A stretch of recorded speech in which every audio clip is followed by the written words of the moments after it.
will be in touch with you. Oh, and I'm texting you. Joke will text you. By the way, PJ. PJ will text you no matter what. And which song would you like to Yan, record? kakaroon ko tuloy ng... Whatever. Ano yung gusto mong song i-record? Okay, thank you. Thank you from John. Kiss daw, Joke. Grabe. Parang pinakagal. Bata pa yan. Sabi ko ba? Bata rin naman si Joke. Oo nga naman. Thank you. Thank you, Mikael. Mikael, may tanong muna ako sa'yo. How do you feel after your audition? How do you feel about Joke? Kung may message ka kay Jo, anong sabihin mo sa kanya? Kay Joke. Thank you, Mikael. Hi, Jora! Tips. Tips. Kamusta naman, Tips?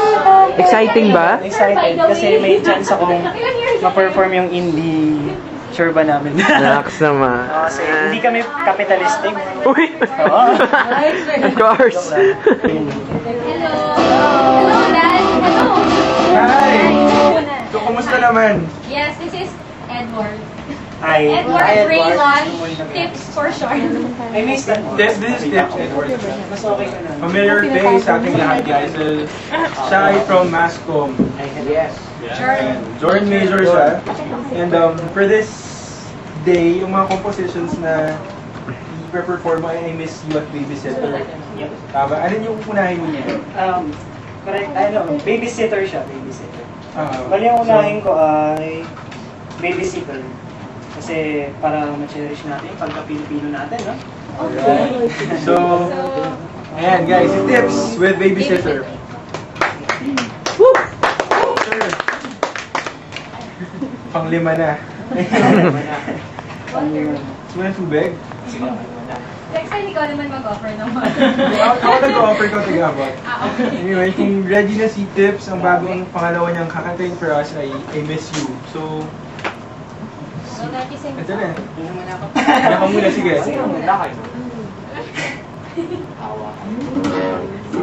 Ayan na guys, I Miss You by Tips. Joe, para sa'yo daw to.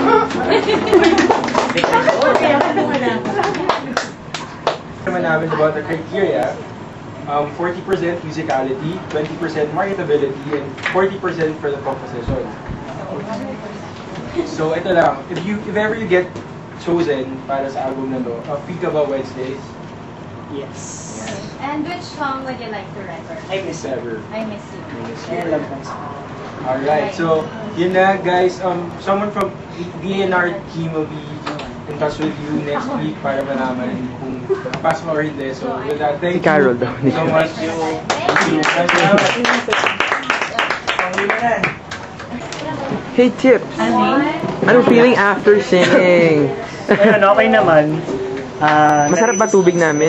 Masarap yung tubig. Na-release yung stress. Saka, thanks for the chance. Oo. Ang Sa pagtugtog. Natutuwa ako sa babysitter. Kamusta naman?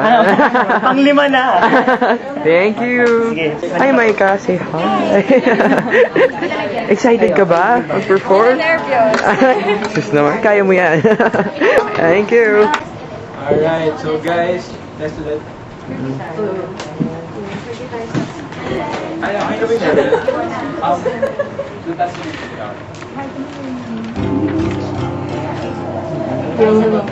Palak naman yung door natin. Oh, wait. This is Micah Magsaysay from here, from UP. Psych. Oh. Second year. Isa na namang course na tinanggihan natin. Anyway, so yung first song yung perform for today is Lucky. Ano yung masasabi mong inspiration behind the song or kahit ano, history? Actually, wala naman akong masasabing inspiration. Kasi this is my perky and kilig song. Hindi naman, as of now, hindi ko pa naman na-experience yung sobrang nagiging perky and kilig ka because of someone. So, wala lang. I just imagine this na. Si Annie, sanay na doon. Manhid na nga siya. Imagine ko na rin yung music video if ever. Perky and... Gumaganon siya. Anyway, so to perform Lucky, here's Micah. Guys, give it up for her. Guys, that was Lucky. Your next song is Northbound. So, Ano naman yung inspiration behind it? Northbound MRT. Next No, actually, inspired siya by our trips to Sales. Kaya may isang part dyan na medyo malabo yung lyrics. Dahil,